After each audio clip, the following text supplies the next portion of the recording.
seenaa suukanneessaa san keessa dabarree gaafa waa qofaa qabsaa'anii Oromiyaan kanarra dukkanooftu turte namni waliin beeku ture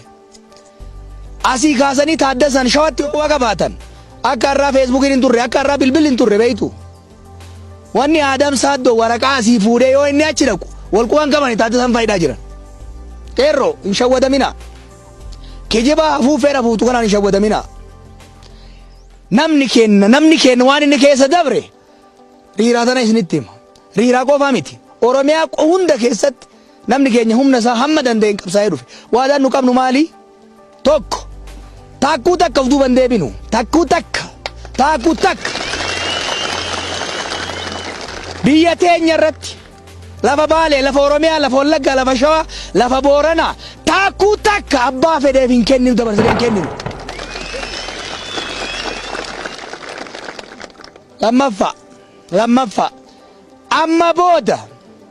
amma booda ardii tanarratti ardii dhiiga goototaatiin jaaramte tanarratti nama Oromoon barbaadeen alatti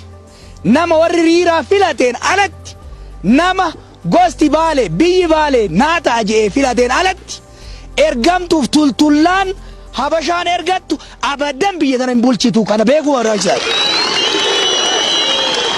Never abadan qeerroo jiruu hin mi'eeffatina jiruun kabajaan qabne jiruun biyya ofiit irratti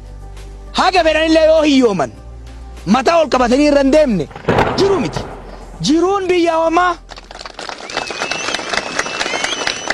ani akka Jawaaritti biyya goonni keenya irraanfatamee hattuun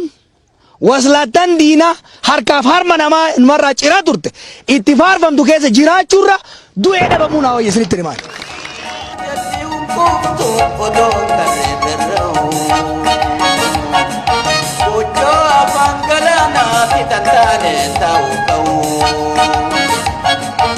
Jireenya